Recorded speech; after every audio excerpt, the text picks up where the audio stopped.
And now it's time for this hour's news review.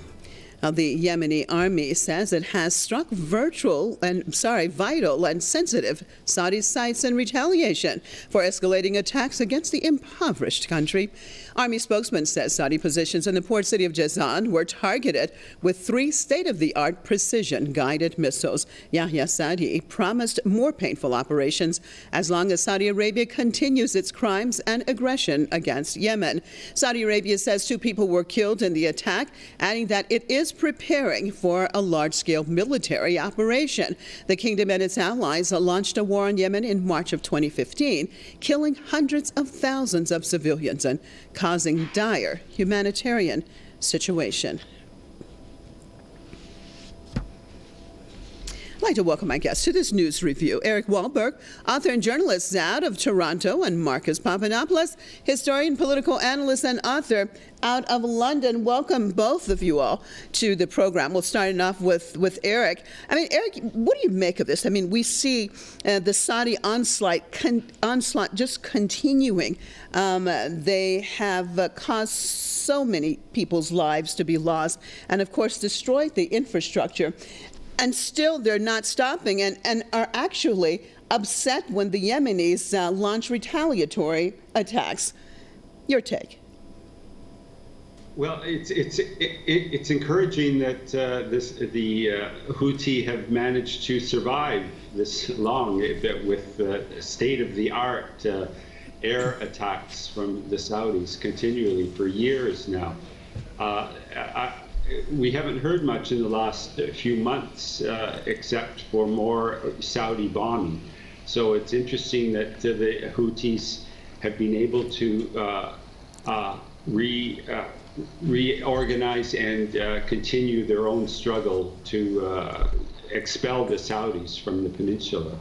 And we can only hope that they can continue to defy this clear invasion and violation of national of the state sovereignty. And Marcus, we look at the Yemeni army says that it struck again several Saudi sites, again in retaliation for those strikes that the Saudis continue to hit Yemen with. I want to talk about the significance of this. Again, the port city of Jazan was one of the ones targeted with 3 state-of-the-art precision-guided missiles from the Yemeni army.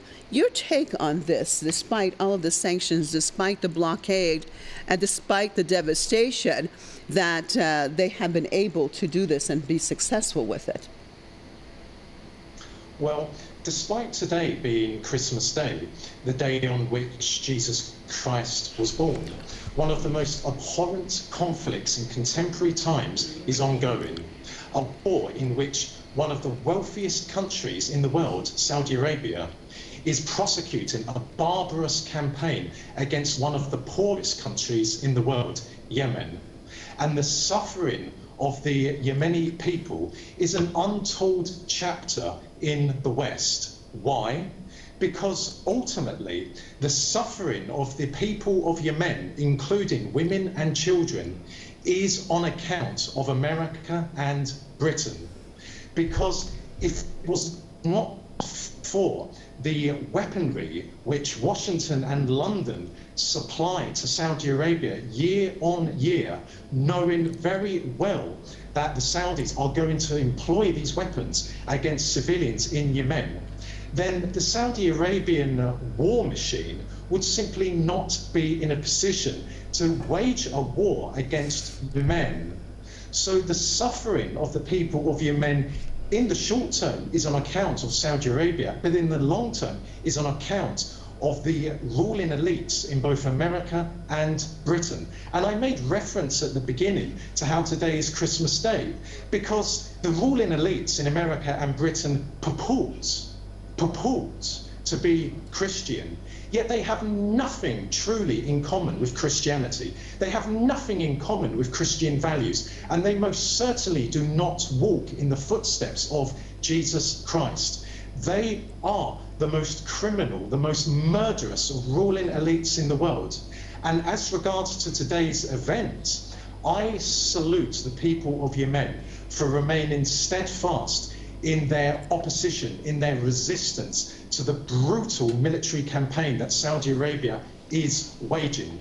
Because despite the odds being against the people of Yemen, nonetheless, Saudi Arabia is far from being in a position to achieve a decisive victory. And in fact, we can go further and say that from time to time, the resistance in Yemen, the great almighty resistance of the people of Yemen, actually strikes targets in Saudi Arabia. So it is my estimation that Saudi Arabia, as it currently stands, and despite all of the support it receives from Washington and London, is not in a position to subdue the people of Yemen. And I believe in that many people around the world should take inspiration from the courage, from the fighting abilities of Yemen, because the people there are fighting for their country, they're fighting for their independence, they're fighting for their freedom against, in my opinion, the most wicked, the most oppressive country in the world, Saudi Arabia. And let us not forget, the Saudis are the leading exporter of extremism in the world, and they are the leading financier of terrorism in the world. And on that note, I thank both of you being with me on this news review. Out of Toronto, Eric Wahlberg, author and journalist, and Marcus Papadopoulos, historian, political analyst, and author. Out of London. Thank you, viewers, for staying with us for another news review.